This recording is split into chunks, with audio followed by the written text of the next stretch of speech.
This section has two main themes. First, we combine function outputs using arithmetic. Second, we feed the output of one function into another. In both cases, the domain must be checked carefully.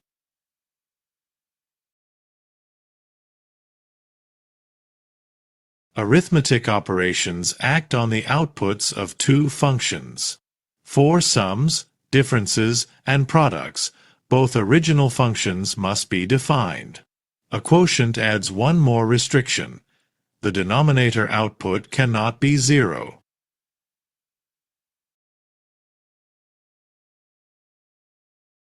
The square root controls the common domain because it requires x to be at least -2. Adding or subtracting the formulas does not create any additional restriction.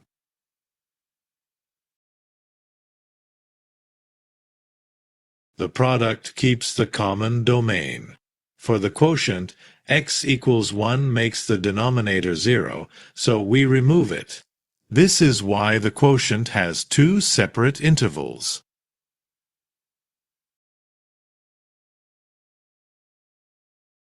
The original formulas determine which inputs are legal.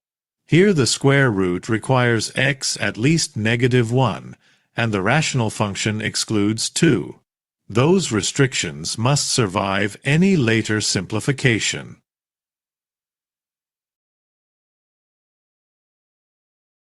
Dividing by f turns into multiplying by x minus 2, but x equals 2 is still forbidden because the original function f is undefined there. The simplified appearance cannot erase the original restriction.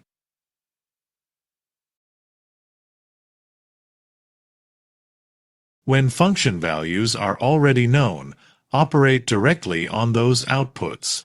For the try it question, first form the new functions and then substitute 2.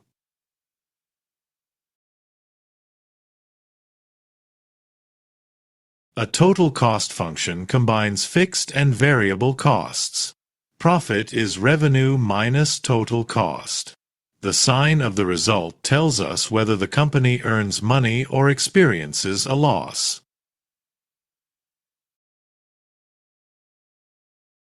Add the fixed cost to the variable cost formula to create total cost. Evaluating at 2,000 units gives a monthly total cost of $64,000.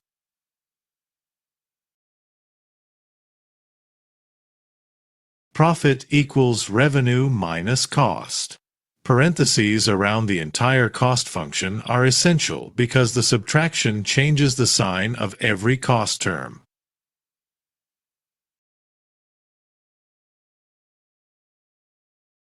At 2,000 units, the profit is $28,000.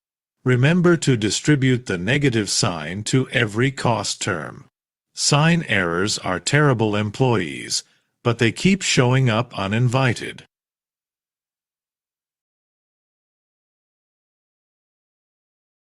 Composition connects two function machines. The input goes through F first, and the resulting output becomes the input of G. The notation is read from right to left.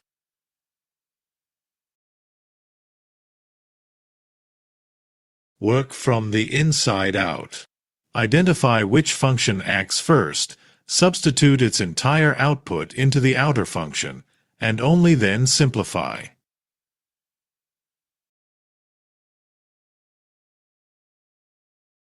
For G composed with f, begin with f of x and place that entire expression inside G.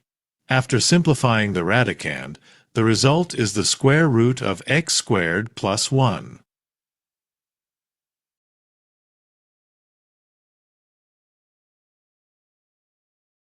Reversing the order changes the result.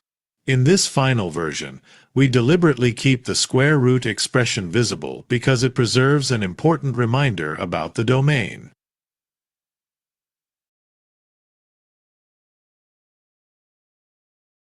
A composite domain has two checkpoints.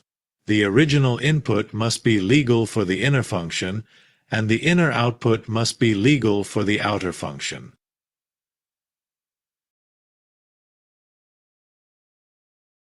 The first composition accepts every real input because x squared plus 1 is always positive. The reverse composition requires x at least negative 4 because the square root appears in the inner function.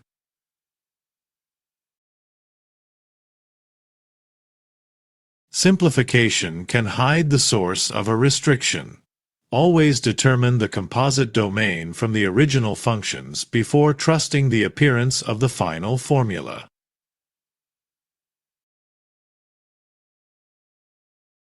The inner function g accepts every real number.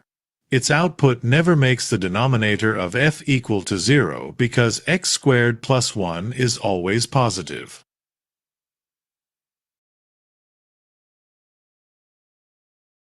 Follow the function values in the order indicated. We can evaluate g composed with f at 2 because both required values are provided. The reverse composition asks for f of negative 3, which is unknown.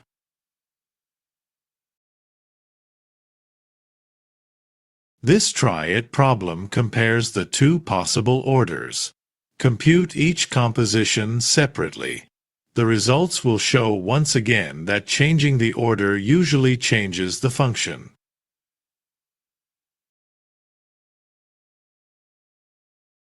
Composition is useful when one quantity depends on a second quantity, which itself depends on a third.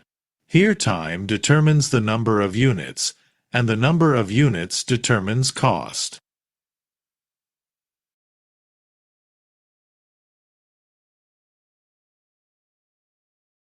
Substitute the production function n of t everywhere n appears in the cost function. The result gives production cost directly in terms of time.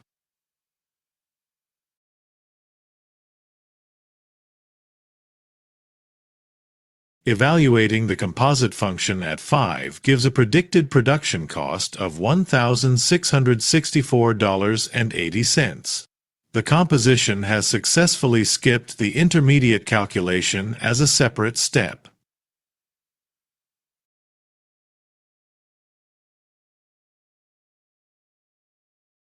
For arithmetic combinations, start with the common domain. Quotients also exclude zeros of the denominator. In applications, total cost combines fixed and variable costs, while profit subtracts total cost from revenue.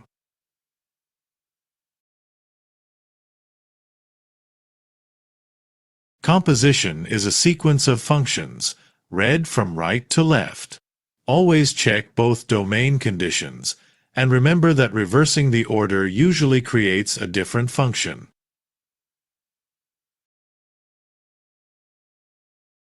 The big idea is that building a new function requires both a correct formula and a correct domain.